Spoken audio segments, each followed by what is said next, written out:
এই কাহিনীর সমস্ত চরিত্র এবং ঘটনা সম্পূর্ণ কাল্পনিক। বাস্তবে জীবিত বা মৃত কোনো ব্যক্তি অথবা কোনো ঘটনার সাথে এর মিল থাকলে তা সম্পূর্ণ অনিচ্ছাকৃত এবং কাকতালীয়। ব্যবহৃত অপ্রাকৃত এবং অলৌকিক ঘটনাক্রম পরিবেশনার উপক্রম মাত্র। কুসংস্কারে বিশ্বাস করবেন না, কুসংস্কার ছড়াবেন না। নমস্কার, আপনারা শুনছেন 221B হ্যারিসন রোড, বাংলার ভূত, বাংলার ভয়, উল্টো পাল্টা গল্প নয়। আমি সুমি, আর আমার সাথে রয়েছে প্রত্যয়। আর আজ আপনারা শুনবেন লেখিকা দেবশ্রী ভট্টাচার্যের লেখা গ্রাম বাংলার ভূতের গল্প পোড়ো বাড়ির বুড়ি। বুড়ি কুমুদিনীর চরিত্রে বর্ণালী, লতিকার ভূমিকায় প্রদীপ্তা, ছোট বৌমার ভূমিকায় মধুপর্ণা, বড় ছেলে এবং অঙ্কের মাস্টারের ভূমিকায় আদিত্য, কৈলাস, গজু, ছোট নাতি, ইতিহাসের মাস্টার, আর পঞ্চু হোটেলওয়ালার ভূমিকায় আমি সুমি, আর গল্প পাঠ ছোট ছেলে আর হেডমাস্টারের চরিত্রে প্রত্যয়। তাহলে দেরি না করে শুরু করছি আজকের গল্প। যারা যারা এখনও 221B হ্যারিসন রোডে সাবস্ক্রাইব করনি তাদেরকে রিকোয়েস্ট করছি চ্যানেলটা সাবস্ক্রাইব করে দেওয়ার জন্য। তাহলে আর দেরি না করে শুরু করছি আজকের গল্প।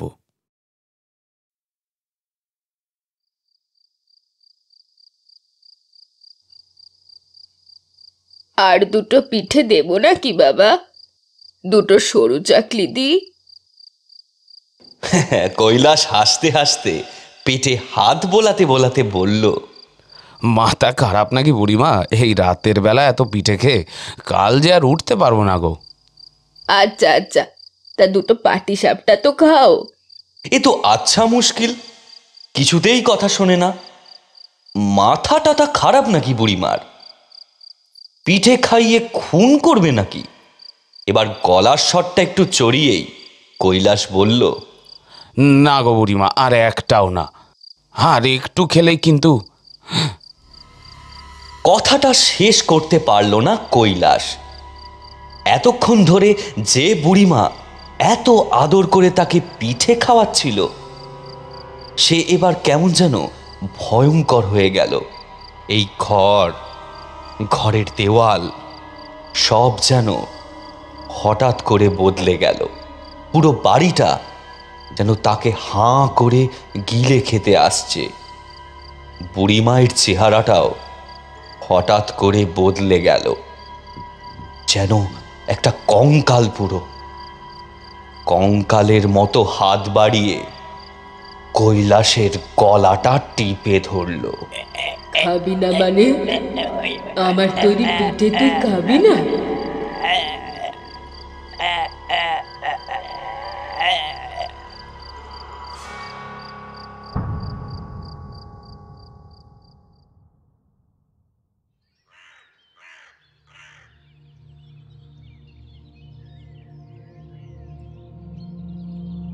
কুমুদিনী বহুদিন একা থাকতে থাকতে কথা বলতেই প্রায় ভুলে গিয়েছিল। মধুমতি গ্রামের একেবারে মাঝ বরাবর যে মধুমালতী নদীখানা বয়ে চলেছে, তার একেবারে পাশেই কুমুদিনীর বাড়ি।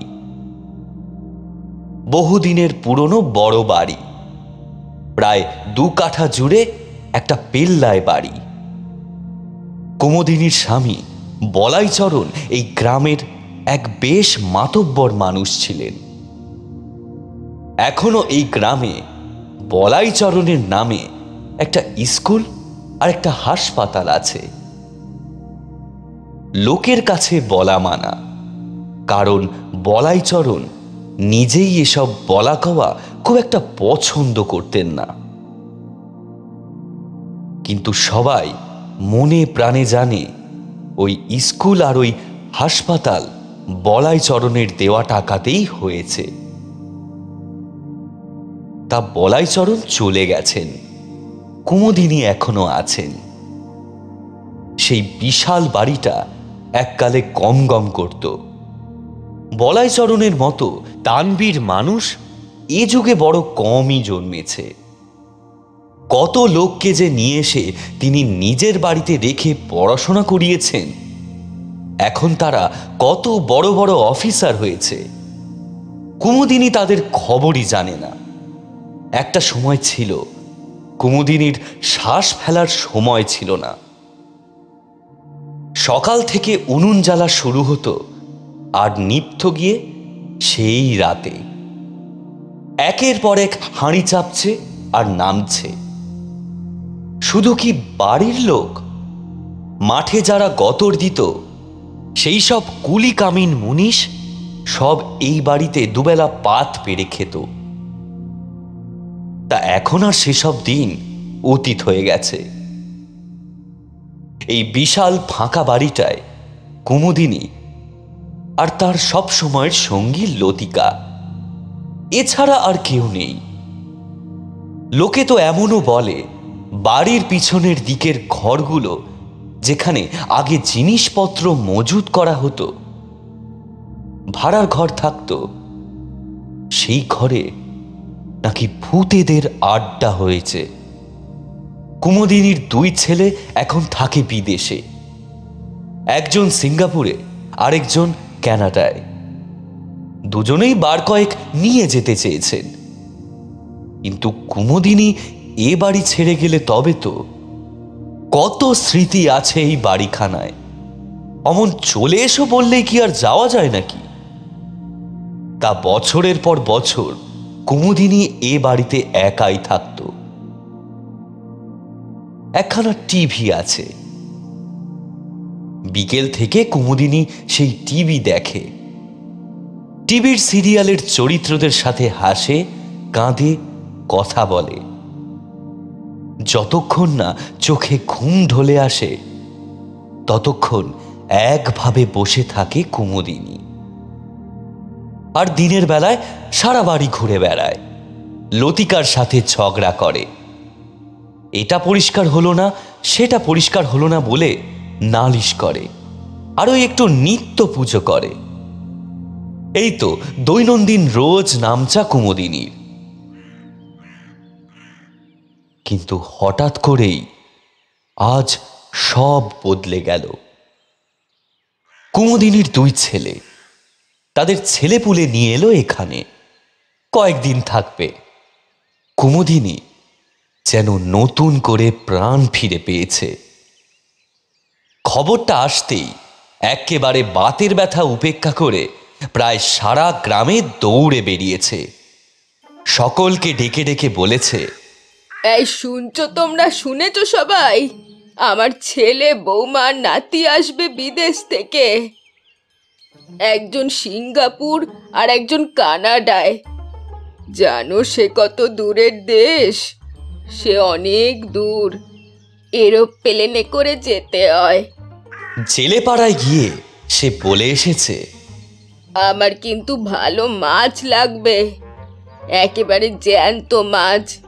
আর হ্যাঁ, বেশি কাঁটা যেন না থাকে, আমার নাতি খাবে। ওরা বিদেশ থাকে সেই সিঙ্গাপুরে, অনেক দূর। আর একজন তো আবার কানাডায়, সেই প্লেনে করে যেতে হয়। ওরা অত মাছ টাছ বেচে খেতে পারে নাকি? ভালো ডিমওয়ালা পার্সে দেবে কিন্তু। গজু জেলে হাসতে হাসতে বলে, কি যে বলেন মা ঠাকরুন, আমি কি মাছের পেটের ভেতর গিয়ে দেখবো নাকি যে ডিম পারছে নাকি? কুমুদিনীও ধমকে উঠে বলে, একদম শেখাতে আসবি না আমাকে। তোর বাপ আমাদের বাড়ি মাছ দিত বুঝেছিস? কই, সে তো বেশ মোটা মোটা ডিমওয়ালা পার্সেই দিতে আসতো, তার তো কখনো ভুল হয়নি। তা বাবা, তোমার চিনতে ভুল হবে কেন?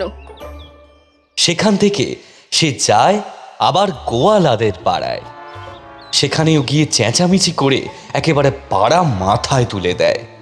এই তোমরা সবাই শুনেছ তো? আমার দুই ছেলে আসছে গো নাতিদের নিয়ে, সেই বিদেশ থেকে, অনেক দূর। সেখানে এরোপ্লেনে করে যেতে হয়। আমার কিন্তু দুধ লাগবে, 4 লিটার দুধ।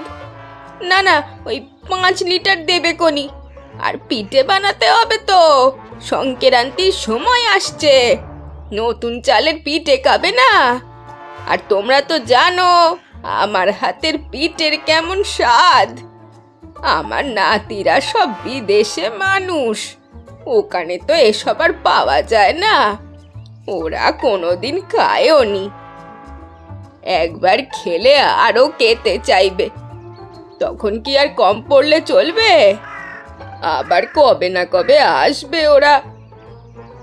সারা গ্রাম ঘুরে এসে এবার কুমুদিনী পড়ল লতিকাকে নিয়ে। এদিকটা পরিষ্কার কর, ওদিকটা পরিষ্কার কর, এখানের ঝুলঝাড়, ওই খাটটা কেরোসিন দিয়ে মোচ, হ্যানা ত্যানা। এতদিন দায়সারা ভাবে কাজ করতে করতে লতিকার হাত পা আর চলে না আগের মতো। হঠাৎ করে মালকিনের এমন করে গরু তাড়ানোর মতো কাজ করানোর ঠেলায় তার যেন একেবারে প্রাণ যায় যায় অবস্থা। মালকিনের ছেলেপুলে নাতি নাতনিদের আসার খবর যেদিন থেকে এলো তার সিরিয়াল দেখা মাথায় উঠেছে।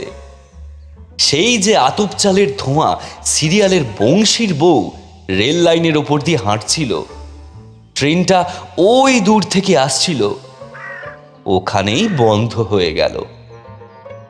বংশীর বউ বাঁচল না মরল সেটা আর দেখা হলো না।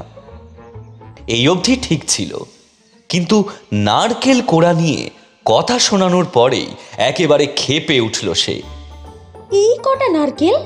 হ্যাঁ, এই কটা নারকেল? বলি গাছে যে কটা নারকেল ছিল সব পাড়িয়েছ, তারপর আবার হাট থেকে 1 ডজন নারকেল আনিয়েছ।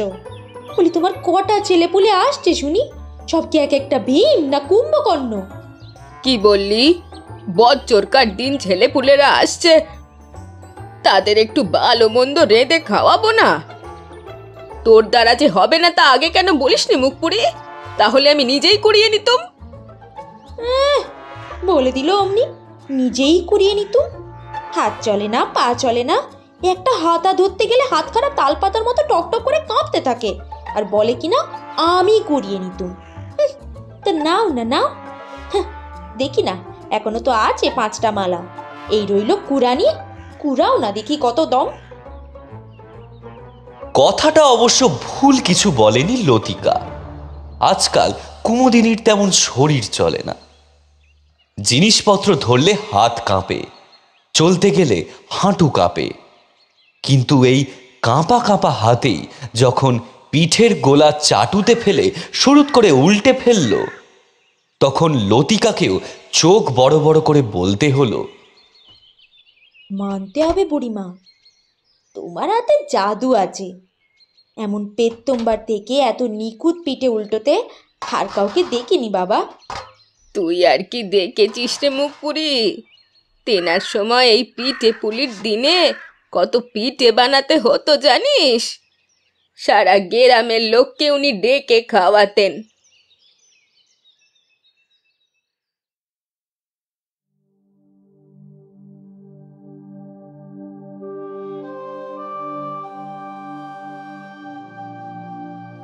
অবশেষে সেই দিনটা এলো। কুমুদিনীর ছেলেরা, বউরা, নাতি পুতি সব এলো বিদেশ থেকে। একজন সিঙ্গাপুর থেকে, আরেকজন কানাডা থেকে। নাতিপুতিদের এর আগে সেভাবে দেখেনি কুমুদিনী। বড় ছেলের ছেলেটা যখন কয়েক মাসের, তখন একবার দিন কয়েকের জন্য এসেছিল। এখন তো বেশ বড় হয়ে গেছে, এদের কথাবার্তা কুমুদিনী খুব একটা বুঝতে পারে না। যত সে কাছে আসতে চায় তত কেমন যেন এরা দূরে দূরে চলে যায়। এই এত বড় দালান ঘর, পালঙ্ক কিছুই তাদের পছন্দ হয় না। পাশের বট গাছটা দেখেও নাক সিটকোয়। কুমুদিনীও কেমন যেন লজ্জায় ভয়ে গুটিয়ে যেতে থাকে। যতটা আগ্রহ নিয়ে সে ছেলে বউদের সাথে মিশবে বলে এগিয়ে গেছিল, ততটাই নিরাশা নিয়ে সে পিছিয়ে এসে নিজের ঘরের টিভির দিকে চোখ রেখে সিরিয়ালে ডুব দিল।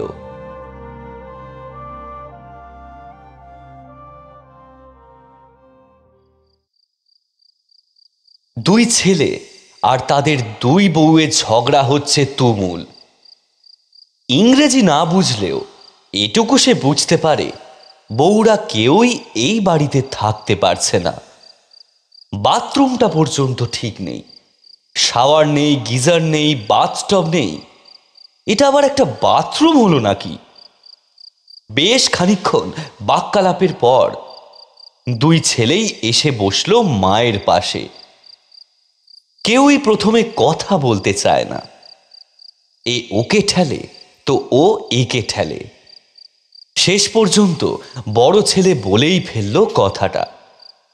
মা, বলছিলাম যে বুঝতেই তো পারছো, তোমার ছেলের বউরা নাতি পুতিরা সব বিদেশে থেকে মানুষ। এই বাড়িতে থেকে এরই মধ্যে কেমন যেন হাঁপিয়ে উঠছে সব। কুমুদিনী এসব কথার কোনো উত্তর দিল না। সোজা টিভির দিকে চোখ রেখে সিরিয়ালে মন দিল।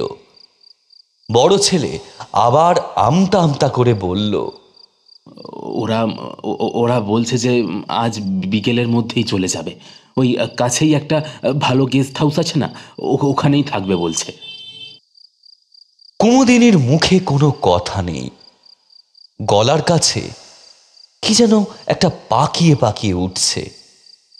কথা বলতে গেলে হয়তোবা চোখের কোণ দিয়ে সেটা বেরিয়ে পড়বে। বড় ছেলে আবার বলল, আর একটা কথা মা বলার ছিল।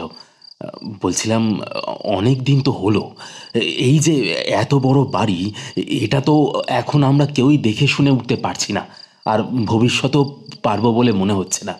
আর বাড়িটার আছেই বাকি, সবই তো মনে হয় হাত দিলেই ঝুরঝুর করে পড়ে যাবে। তার চেয়ে ভালো কি মা, বলছি বাড়িটা এখনই বিক্রি করে দিই, খদ্দের টদ্দের দেখে কিছু মোটা টাকাও হাতে পাওয়া যাবে। এরপর হয়তো আসলে আর কেউ কিনতেও চাইবে না, এটা বলবে ভূতের বাড়ি হয়তো। নিজের রসিকতায় সে নিজেই হেসে ফেলে। কিন্তু কুমুদিনীর যে একটুও হাসি পাচ্ছে না, ভীষণ কান্না পাচ্ছে। অনেক কষ্টে নিজের গলার কাছে ওই ডেলা পাকানো কান্নাটা ঠেলে সে বলল, না। না মানে? মা ঠিক কোন কথাটায় না বলল সেটা বোধহয় ছেলেরা ঠিক বুঝল না। কুমুদিনী এবার টিভি থেকে চোখ সরিয়ে ছেলেদের দিকে চোখ রেখে বলল, না, এ বাড়ি বেচবো না। কথার মধ্যে শব্দগুলো এমন কিছু ছিল যার পর আর কথা বলা চলে না। ছেলেরা গম্ভীর হয়ে চলে গেল তখনকার মতো। আবার ছেলে আর বউয়ের কথা কাটাকাটির শব্দ কানে আসে কুমুদিনীর। একটু বাদেই লতিকা হন্তদন্ত হয়ে ছুটে আসে। আরে কি গো, ওরা যে চলে যাচ্ছে, তুমি এখনো বসে আছো, পিঠেগুলো দেবে না? কুমুদিনীর যেন হঠাৎ মনে পড়ল পিঠের কথা। সে তাড়াতাড়ি রেকাবিতে পিঠে সাজিয়ে ছুটল ছেলেদের কাছে। একটা পিঠে খেয়ে যা বাবা, অনেক কষ্ট করে বানিয়েছে। বাচ্চারা তো এসব কখনো খায়নি, ওদের হয়তো ভালো লাগবে। ছোট বৌমা একটু ঘাড় বেঁকিয়ে পিঠেগুলোর দিকে তাকিয়ে বলল, না না মা, এই সব মিষ্টি আমরা খাই না, আমাদের তো ফিগার মেনটেন করতে হয় না, এত সুগার খেলে চলে না আমাদের। ছোট নাতিটা একটা দুধ পুলি হাতে নিয়ে সেটা তুলে বলল, মম, দিস ইজ ভেরি স্টিকি মম। সে কথার মানে বুঝল না কুমুদিনী। ভাবল বুঝি পিঠেখানা ভালো লেগেছে ছেলেটার। খাবে বাবা, খাবে? একটা দুধ পুলি খাবে? তাড়াতাড়ি পিঠেগুলো সাজিয়ে আনার ব্যবস্থা করছিল কুমুদিনী। ছোট ছেলে মাকে আটকালো। এখনো সরাসরি মায়ের মুখের ওপর না বলার সাহস হয়নি তার। তাই খানিকটা তোতলে বলল, না মা, আমাদের লেট হয়ে যাবে, রাত হয়ে গেলে আমার এখানে গাড়ি চালানো মুশকিল। কোথায় কোন গর্ত থাকবে দেখতে পাবো না, গাড়িটাই হয়তো উল্টে যাবে। তার চেয়ে বরং তুমি কৌটো করে দিয়ে দাও, আমরা কমফোর্টেবলি খাবো। কুমুদিনী রান্নাঘর তোলপাড় করে বড় বড় টিফিন ক্যারিয়ারে করে পিঠে ভরে দিতে লাগলো। পিঠে ভরে আর ভাবে, যতই বাড়ি দেখে নাক সিটকোক না কেন, এই পিঠে একবার মুখে পড়লে আবার তোদের ফিরে আসতে হবে।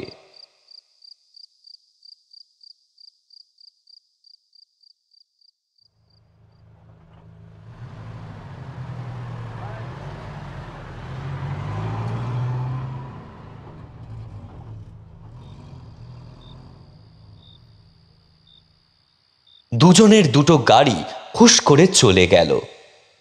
সেদিন প্রায় সারা রাত কুমুদিনী বসে রইল দাওয়ায়। কেন জানি না, তার বারবার মনে হতে লাগলো ওরা পিঠে খেয়ে ঠিক ফিরে আসবে।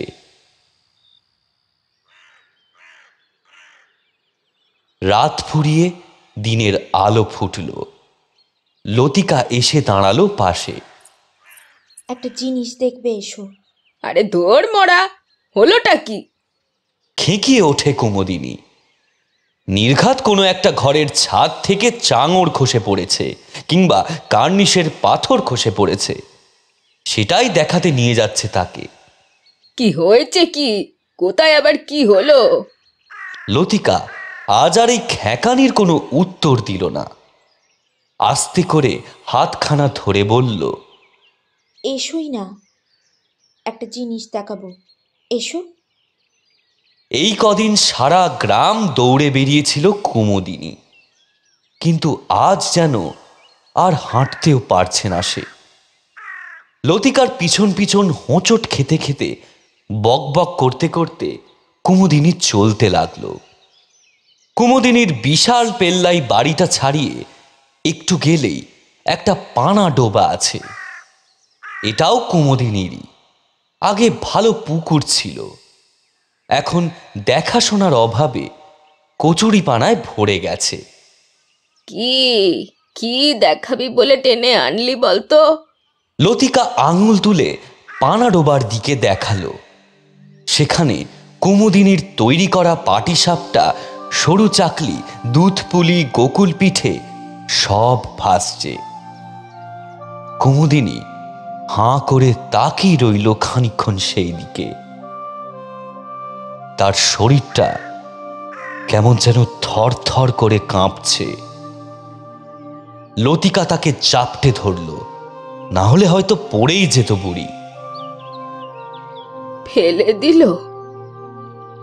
পিঠেগুলো সব ফেলে দিল? সব পিঠে ফেলে দিল? ওই পানাডোবার সামনেই লতিকার কোলে মাথা দিয়ে শুয়ে পড়ল কুমুদিনী। আর উঠল না। কুমুদিনী ঠিকই ভেবেছিল গেস্ট হাউসে আর থাকা হলো না কুমুদিনীর ছেলেদের। ফিরে আসতে হলো। কুমুদিনীর শরীরটা তখনও শুয়ে আছে দাওয়ায়। ছেলেরা হিসেব করছে এ বাড়ি কত টাকায় কার কাছে বেচবে। কাল সকালেই নাকি কলকাতা থেকে এক প্রমোটার আসবে বাড়িটা কিনতে। একটা বিশাল রিসর্ট হবে এখানে। ঠিকই তো, এরকম একটা পোড়ো বাড়ির জন্যই জায়গা নাকি? লোকে এখন গ্রামে একটা দিন দুটো দিন কাটানোর জন্য জায়গা খোঁজে। এরকম একটা জায়গায় রিসর্ট হলে ব্যবসা ভালোই জমবে। কিন্তু মুশকিল হলো আরো একটা রাত এখানে থাকতে হবে। অবশ্য ছেলেমেয়েরা কেউ থাকতে চাইল না। বউরা তাই ওদের নিয়ে গেস্ট হাউসেই থেকে গেল।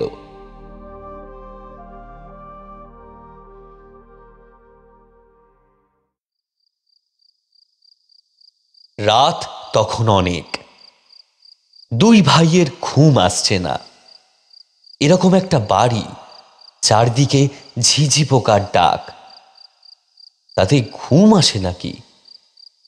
দুজনে সিগারেট খেতে খেতে গল্প করছিল। হঠাৎ মনে হলো দরজার কাছে অন্ধকারের সাথে মিশে কি যেন একটা দাঁড়িয়ে আছে। কুমুদিনীর বড় ছেলের চোখেই প্রথম পড়ল ব্যাপারটা। এই, কে রে ওখানে? এবার সেই ছায়ামূর্তি এগিয়ে এলো সামনে। দুই ভাই একদম পাথরের মূর্তির মতো স্তব্ধ হয়ে গেল। সামনে দাঁড়িয়ে আছে তাদের মা, হাতে পিঠে ভর্তি রেকাবি। পিঠে খাবি না? পিঠে আমার পিঠে তোরা ডোবায় ফেলে দিলি?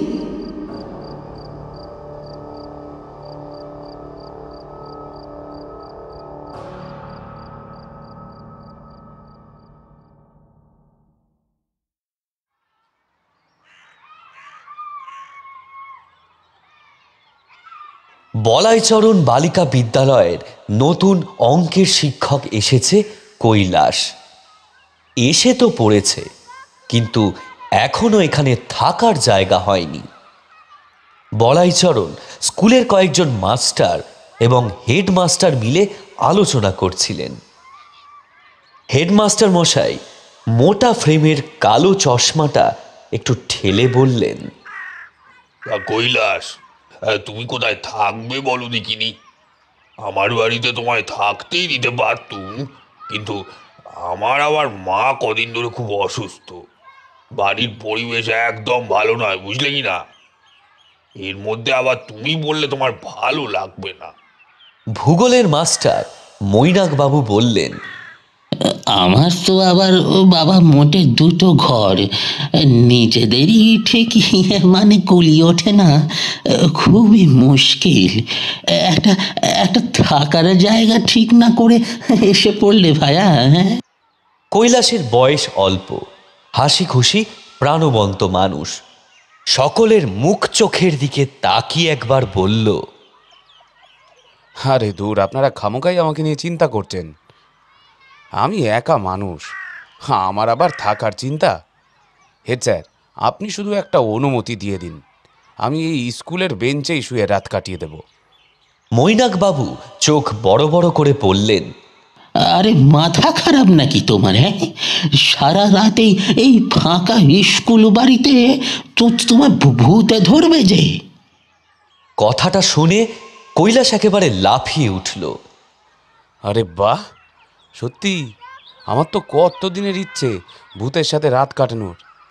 একটু দেখুন না, সত্যি যদি একটা ভূতের ব্যবস্থা করতে পারেন, তা পেতনি হলেও চলবে। ইতিহাসের শিক্ষক গোবর্ধন বাবু হেসে বললেন, ও তাই নাকি? ভূতের সাথে রাত কাটাতে চান তো একটা ভালো জায়গা আছে, বুড়ি কুমুদিনীর ভিটেতে চলে যান, থাকা খাওয়া ফ্রি, সাথে আবার ভূত দেখাও হবে। তার মানে? গোবর্ধন বাবু হয়তো মানে বোঝাতে যাচ্ছিলেন। হেডমাস্টার মশাই সকলকে থামিয়ে দিয়ে বললেন, কি হচ্ছে নাকি? সময় নেই, অসময় নেই, যা হোক কিছু একটা বললেই চলে নাকি? কোনো কৈলাস, তুমি এই স্কুলেই থেকো। এই সামনে পঞ্চুর ভাতের হোটেল আছে, আমি বলে দেবো। দোকান বন্ধ করে যাওয়ার সময় তোমায় ভাত তরকারি দিয়ে যাবে। কৈলাস বোধহয় আরেকবার গোবর্ধন বাবুর বলা কথাটার ব্যাখ্যা চাইতে গেল, কিন্তু হেডমাস্টার মশাই বললেন, এই একদম চুপ, বেশি সাহস দেখাবে না, রাতে কোথাও বেরোবে না বলে দিচ্ছি।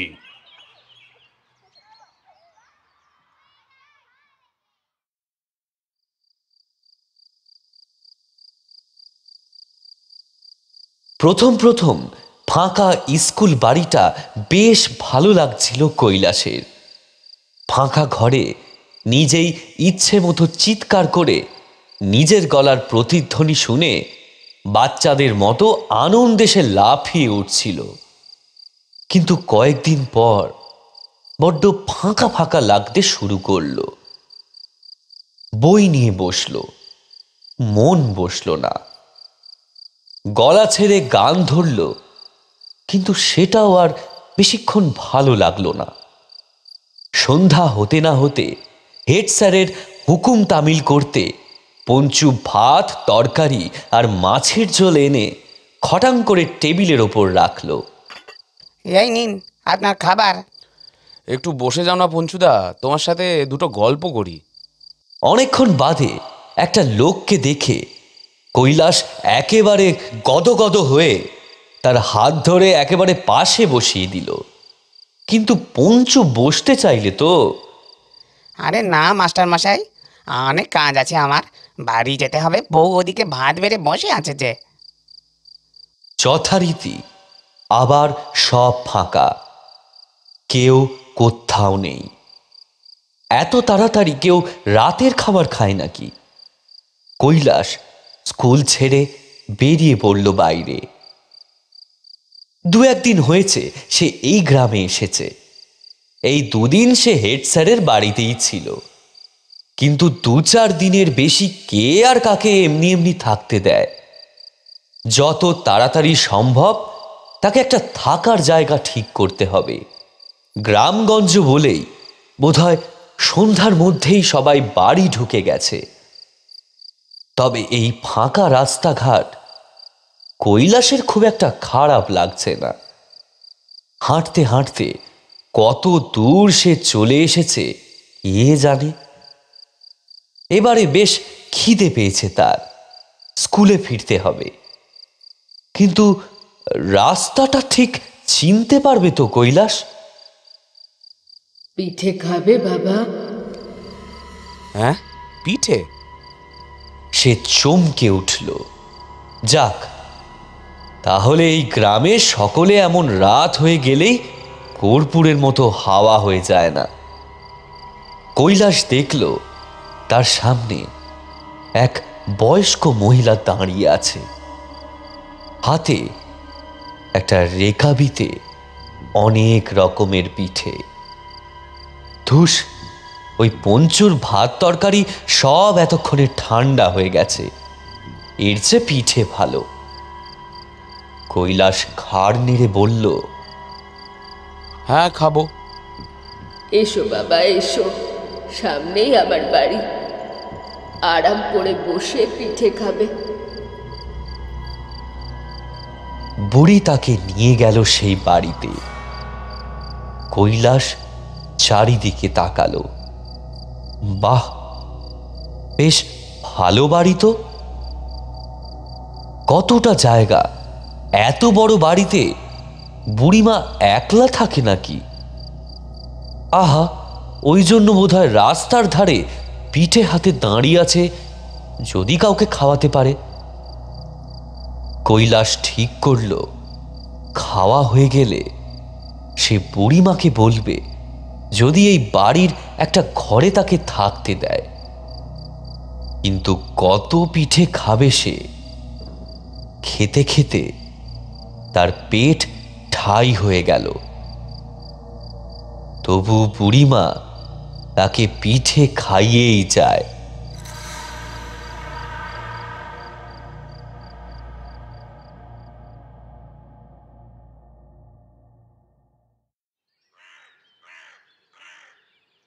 সকালের রোদটা একেবারে সোজা তার মুখের ওপর পড়ল। কৈলাস ধড়মড় করে উঠে বসল। সে দেখল সে একটা পানা ডোবার সামনে পড়ে আছে। তার গায়ের জামা কাপড় সব ভিজে, গা দিয়ে পাকের পচা গন্ধ বের হচ্ছে। হেড স্যার, মৈনাক বাবু, গোবর্ধন বাবু সব তার দিকে হাঁ করে তাকিয়ে আছে। কৈলাস এবার নিজের দিকে তাকালো, তারপর বাকিদের দিকে। আস্তে আস্তে কাল রাতের সব কথা মনে পড়ে গেল তার।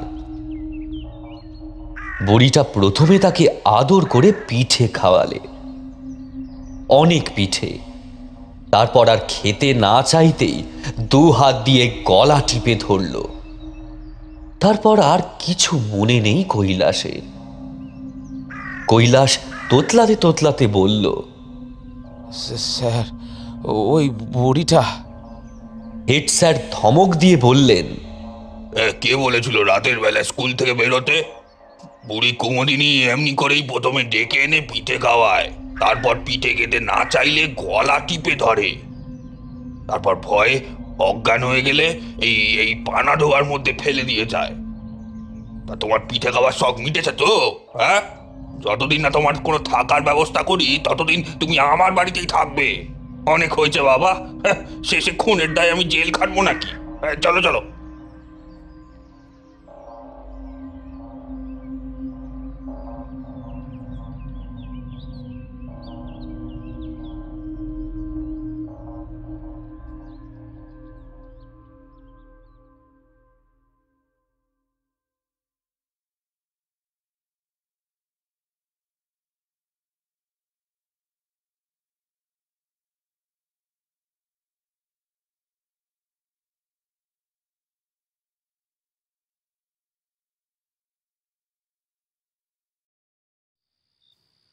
আরে যাচ্ছেন কোথায়?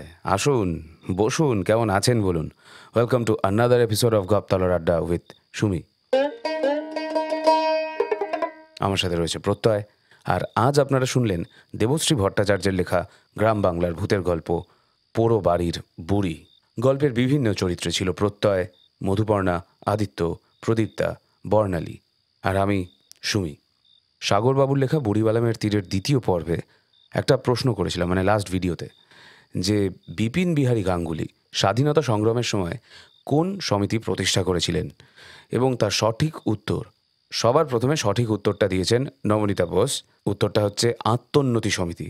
এবং এছাড়াও সঠিক উত্তর দিয়েছেন নেহা দাশগুপ্ত এবং আরও অনেকে। তাহলে যাই দেখি, কমেন্টসটা পড়ি। আজকে কিন্তু কমেন্টসের শেষে একটা ছোট্ট স্কেয়ারি রিয়েল ইনসিডেন্ট থাকবে। এসকে ফারুক বলছে, আজও আমার কমেন্টটা মিস। হয়তো হয়ে গেছে আগের কোনো কমেন্ট মিস, কিন্তু আজকেরটা মিস করলাম না। GSTIN 2132, এটা কীরকম ইউজার নেম বাবা? GST, seriously? From Chakdah, tech love. কিন্তু তুমি তোমার ইউজার নেমটা প্লিজ চেক করো, মানে যতবার পড়বো এরপরেও যদি তুমি কমেন্ট করো, দারুণ অড লাগবে শুনতে। তন্ময় গোস্বামী বলছে, দাদা আমি ওয়েস্ট বেঙ্গল থেকে তন্ময় গোস্বামী, তোমাদের চ্যানেলটা সাবস্ক্রাইব করলাম, তোমাদের গল্প শুনতে খুবই ভালো লাগে। আমি বাতাসা তৈরির কাজ করি, 12-14 ঘন্টা কাজ করি তোমাদের গল্প শুনতে শুনতে। থ্যাংক ইউ তন্ময়, খুব ভালো লাগলো তোমার কমেন্টটা পড়ে। আশা করি খুব ভালো আছো। Welcome to 221B Harrison road. অনেক গল্প পাবে গ্রাম বাংলার ওপর, আরও বিভিন্ন বিষয় শুনে আশা করি তোমার ভালো লাগবে। খুব ভালো থেকো। নীল 009X2I বা L বলছে, দাদা তোমাদের সব গল্পগুলোই শুনে ফেলেছি, বাড়িতে কাজ করতে করতে গল্পগুলো শুনি প্রতিদিন। ভালো থাকবেন, আরও এরকম ইন্টারেস্টিং গল্প আনবেন আমাদের জন্য। গাবতলার আড্ডাতে আমার কমেন্টটা তুলে ধরলে খুব খুশি হতাম। ধন্যবাদ, থ্যাংক ইউ সো মাচ নীল। খুব ভালো থেকো, আর অবভিয়াসলি আমাদের গল্পের শেষে গাবতলার আড্ডা সেশনটা জয়েন করতে ভুলো না। জাবির 1023 একটা ডাকবাক্সর জন্য রিয়েল ইনসিডেন্ট পাঠিয়েছে। আমি ইনসিডেন্টটা তুলে রাখছি, কিন্তু ওইটা আজকে পড়ব না, কিন্তু ওটা আসবে আগামী কোনো একটা পর্বে। আমাদের মেম্বার ইয়াশু বলছে যে বারাসাতের ভাতের হোটেল গল্পটাতে 4টে বইয়ের কথা বলা হয়েছে, যার মধ্যে ভয়ের মুখোশের বইটার প্রাইস 250 টাকা জানিয়েছ, বাকি 3টে বইয়ের দাম জানতে চাই। তা বলে রাখি যে দেখো, অ্যারাউন্ড এই বইগুলোর রেঞ্জ এই 200 to 300-এর মধ্যেই। তার মধ্যে রয়েছে সাগরবাবুর লেখা ভয়ের মুখোশ এবং লেখিকা দেবশ্রী ভট্টাচার্যের লেখা 2টো বই। এক হচ্ছে বাদারবনের আড়ালে এবং দ্বিতীয়ত হচ্ছে কালু ডাকাতের আখড়া। বইগুলো অ্যারাউন্ড 200 to 300-এর রেঞ্জেই। এক্স্যাক্ট প্রাইস লিস্টটা এখন আমার কাছে নেই, তবে তোমরা যদি কালেক্ট করতে চাও তাহলে অবভিয়াসলি আমাদের সাথে যোগাযোগ করো ইমেল মারফত। ইমেল আইডিটা হচ্ছে 221bpublic@gmail.com, দ্যাট ইজ 221bpublic@gmail.com। ইয়াশুর আরেকটা কোয়েশ্চেন ছিল যে আপনাদের মেইল আইডিটা please, or I can share my mail ID, what ever possible please inform in next আড্ডা। তো ইয়াশু, আমাদের সব পাবলিক কমিউনিকেশনস হ্যান্ডেল করা হয় through 221bpublic@gmail.com, that is 221bpublic@gmail.com। সব কিছু লোয়ার কেস মানে স্মল লেটার্সে। আমাদের মেম্বার সাদিয়া হাসান বলছে, থ্যাংক ইউ সো মাচ দাদা আমার নামটা নেওয়ার জন্য। নামটা শুনে আমার হার্টবিট বেড়ে গেল, খুব ইমোশনাল হয়ে গেলাম। Again thank you so much দাদা। সাদিয়া, মোস্ট প্রবলি তুমি একটা কমেন্ট করে একটা বলেছিলে, একটা রিয়েল লাইফ ইনসিডেন্ট টাইপের বলেছিলে, তো সেটা আমরা সেভ করে রেখেছি, খুব তাড়াতাড়ি সেটা নিয়ে আসবো। আমাদের মেম্বার ওয়ান্ডারার কমিউনিটি মানে দিব্যজ্যোতি বলছে যে ধন্যবাদ 221B Harrison road at the end of গল্প নয় মেনশন করার জন্য। আসলে সম্পূর্ণ অনুকরণ করিনি, অবশ্য সামনে উচ্চ মাধ্যমিক মানে মা, তাই ওইটাই তুলনামূলক সূত্রানুসারে কপি পেস্ট করে দিয়েছিলাম। আসলে ওটা সুমিতেন্দ্রবাবু আপনার গলাতেই অসাধারণ লাগে। যাক, বেশ আনন্দিত। আর মোক্ষ প্রাপ্তি তো এখনও সময় বাকি আছে, আমি এ বিষয়ে কিছু বলবো না। শেষে বা গল্প নয়, এটা শুনে বেশ হাসি পেল মোস্ট প্রবলি। অ্যাকচুয়ালি ব্যাপারটা হচ্ছে দিব্যজ্যোতি আগের কমেন্টে বলেছিল গল্প নয়, তো সেই জন্য আমি বলেছিলাম যে এই ট্যাগলাইনটা কীভাবে হয়েছিল। তো সেটা আমি আর প্রত্যয় ডিসকাস করতে করতে অ্যাকচুয়ালি বেরিয়েছিল বাংলার ভূত বাংলার ভয় বা গল্প নয়। তো সেইটা নিয়ে আর কি একটু মজা করছিলাম। Going back to the comment, তবে হ্যাঁ, একটি গল্প আমি অবশ্য পাঠিয়েছি আমার অন্য একটা আইডি থেকে, এমনকি ওখানে আমার ডিপি অবশ্যই আছে। আসলে আমার ওয়ান্ডারার কমিউনিটির ইনসাফিসিয়েন্ট পেট হয়ে যাওয়ায় আমি রামাচারী দিব্যজ্যোতির নতুন আইডি থেকে গল্পটা পাঠিয়েছি। এই ওয়ান্ডারার কমিউনিটি নামের পেছনেও একটা গল্প ছিল। যাক, সেসব দিন বদলায়, মন বদলায়, আমরা ইতিহাস ঘেটেই সভ্যতার সারমর্ম বার করি। বেঁচে থাকতে সামান্যতম ইমোশন তো দরকারই, নইলে মানুষ না হয় বা হয়ে যেতাম। এগুলো কিন্তু একটু শর্ট ফর্মস, যারা যারা বুঝতে পারবেন বুঝবেন, আর যারা যারা নিষ্পাপ নিষ্কলঙ্ক বুঝতে পারছেন না, একদম মাথা ঘামাবেন না, ঠিক আছে? যা বরাবরই 221 বি হ্যারিসন রোড আমাকে ক্রমশই দিয়েছে ভাবের পূর্ণতা। দুটো গল্প শুনে যা বুঝলাম, সাগরবাবু অসুস্থ, তাই ঈশ্বরের কাছে ওটা আমার একান্তে কথা থাকবে। আসলে ওনার অন্য গল্প আমি শুনেছি, আমার মনে আছে বনবরা দেবীর অভিশাপ, দারুণ অ্যাডভেঞ্চারাস। তাই খুব শীঘ্রই উনি সুস্থ হয়ে নতুন দুর্ধর্ষ কোনো গল্প নিয়ে ফিরবেন, এ আমি নিশ্চিত। তবে ক্রেজ শেষ হওয়ার নয়, কথা অনেক বেশি বলে ফেললাম কমেন্টসে। তবে শুনছি আপনাদের গল্প, শুনতে থাকবো, আর ভালোবাসি খুব আপনাদের এই গল্পগুলোকে। তাই ভ্যালেন্টাইন্স উইকের শুভেচ্ছা জানিয়ে শেষ করলাম। বাংলার ভূত, বাংলার ভয়, বা গল্প নয়। আবারও ইতি, দিব্যজ্যোতি। থ্যাংক ইউ দিব্যজ্যোতি, এত সুন্দর কমেন্টটা লেখার জন্য। আর বড় কমেন্ট নিয়ে কোনো চিন্তা করো না, খুব ভালো লাগে এগুলো পড়তে। এই যে নিজের মতো করে লেখা, এক একটা ব্যাপার নিয়ে আলোচনা করা, ডিসকাস করা, নিজের মনের কিছুটা প্রকাশ করতে পাওয়া, এইটা যে একটা উইন্ডো তোমরা পাও এখানে এই আড্ডাটাতে, আমিও যে তোমাদের সাথে একটু কথা বলতে পারি, হালকা লাগে। মনে হয় যে বেশ একটু কয়েকজনের সাথে কথা বললাম, মনটা হালকা লাগে, খুব ভালো লাগে। কমেন্ট করো, এরকমভাবে সবাইকে রিকোয়েস্ট করব যে খোলা মনে কথা বলো সবার সাথে, আমাদের সাথে। আমরা কমিউনিকেট করি, আমরা আড্ডা মারি, ঠিক এইভাবে। খুব ভালো থেকো দিব্যজ্যোতি, এর মধ্যে খালি শরীরটার দিকে একটু যত্ন নিও। আর তোমার যদি ইনকেস সামনে মানে উচ্চ মাধ্যমিক থেকে থাকে, তাহলে কিন্তু অল দ্য বেস্ট। আমি জানি না, আমি কমেন্টটা পড়ে ঠিক শিওর হতে পারলাম না, বাট তাও একটা দিয়ে রাখলাম আর কি। ওকে, বাই বাই, আবার খুব তাড়াতাড়ি কথা হচ্ছে। আমাদের মেম্বার অভিন্যাস সিংহ রয় বলছে, একদমই অন্য ধাঁচের গল্প, সব থেকে ভালো লাগলো। শুধু উড়িয়া ভাষায় নয়, উড়িয়া টানে কথা বলাটা বেশ সাহসের কাজ। সত্যি খুব ভালো লাগলো গল্পটা। Thank you so much Abhinya, thank you so much for the comment. এই ব্যাপারটা করতে গিয়ে আমি একটু স্কেপটিসিজম পেয়েছিলাম সবার কাছ থেকে। মানে সবাই বলেছিল যে উড়িয়াটা করতে গেলে লোকে বুঝতে পারবে না, বা তলায় যদি একটু সাবটাইটেলস দিয়ে দেওয়া যায়। তারা সাপোর্ট করেছিল, কিন্তু তারাও ভয় ছিল যে গল্পর মেইন এক্সপ্লেনেশনটা যেহেতু উড়িয়াতে, মানুষে যদি বুঝতে না পারে তাহলে একটা প্রবলেম হয়ে যাবে। তা আমি তো উড়িয়া একেবারেই জানি না। তা একেন বাবুর ওই একটা নতুন সিরিজ, ওটা দেখতে দেখতে আইডিয়াটা এলো যে ভুল উড়িয়াটাও শুনতে ফানি লাগছে এবং শুনে মজার লাগছে। তা আমি তখন বেশ অনেকক্ষণ ধরে বসে একটা সকাল পুরো উড়িয়ার ব্যাপারটাকে একটু ট্রান্সলেট করে করে খানিকটা কমন ফ্রেজেসগুলো, ওদের যে ওয়েবসাইট আছে অনেক জায়গায় উড়িয়া শেখায়, সেই জায়গাগুলোকে নিয়ে এমনভাবেই কনভার্ট করলাম যাতে বেসিক্যালি বাংলাই থাকে, কিন্তু উড়িয়া মানে উড়িয়ার স্টাইলটাকে, উড়িয়ার ডিকশনটাকে আনা যায় গল্পের মধ্যে। তো সেইভাবে কাজটা করলাম, and it turned out phenomenal as per সবার ফিডব্যাক। তো থ্যাংক ইউ সো মাচ এই জিনিসটাকে হাইলাইট করার জন্য। চলে যাচ্ছি পরবর্তী কমেন্টে। সিধি বাত নো বকওয়াস বলছে, আমার তো তারকেশ্বরে বাকি, আমি কেশব চক গ্রামের বাসিন্দা, সন্তোষপুর জিপি, আমার বাড়ি থেকে 5 মিনিট। গল্পে আমার গ্রামের নাম শুনে খুব আনন্দিত হলাম। সুমিতেন্দ্রদার বাড়ি কোথায়? আমি দেখা করব। আমার বাড়ি হুগলি জেলাতেই, তবে ওই দিকটাতে নয়, এই দিকটাতে, গঙ্গার কাছে। তো লোকেশনটা এখন বললাম না। নিশ্চয়ই আমরা চেষ্টা করব কয়েকটা বছরের মধ্যে আরও আমাদের কমিউনিটিটা স্ট্রং হলে, আরও লোকজন বাড়লে একটা মিট আপ করার, একটা শো করার, সেটার চেষ্টা করব। আর আশা করব একদিন আমাদের সাথে তোমাদের সবার সামনাসামনি দেখা হবে, খুব ভালো লাগবে। মিঠুন চক্রবর্তী 690 বলছে, হাওড়া সাঁতরাগাছি থেকে শুনছি। গ্রাম বাংলার ভূতের গল্প মানেই 221 B Harrison road. Sumitendra and Pratyay দাদা অসাধারণ। থ্যাংক ইউ সো মাচ মিঠুনদা। বাট হ্যাঁ, ইয়ার্কি মারছি, কমেন্টটা খুব ভালো লাগলো। আজকে আমার হাতে উঠে এসছে সানশাইন 1090, অর্থাৎ মোস্ট প্রবলি সাদিয়া হাসিনের পাঠানো একটা ইনসিডেন্টটাতে চলে যাই। মোস্ট প্রবলি ইউজার নেমটা চেঞ্জ হয়েছে। এবার ঘটনাটা পড়ি। দাদা, আমার সঙ্গে কখনো কোনো রকম ঘটনা ঘটেনি, কিন্তু আমার আব্বুর সঙ্গে 2018-তে একটা ঘটনা ঘটেছিল।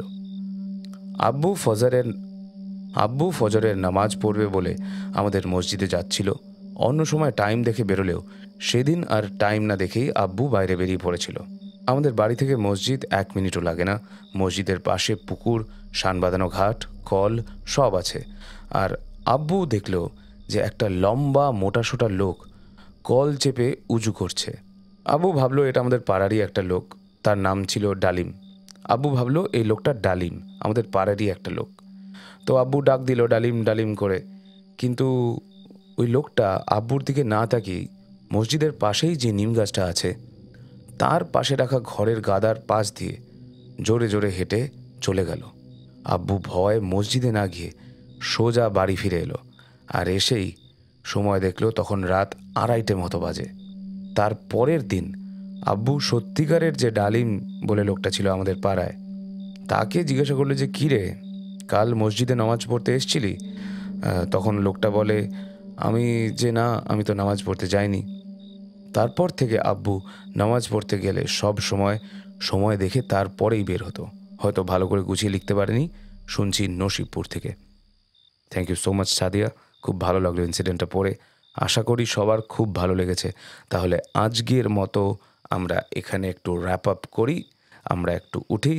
ডাকবাক্স হয়ে গেল, গাবতলা হয়ে গেল। দেখা হচ্ছে খুব তাড়াতাড়ি পরের গল্পে। Till then keep listening to 221B Harrison road, বাংলার ভূত বাংলার ভয়। পা গল্প নয়।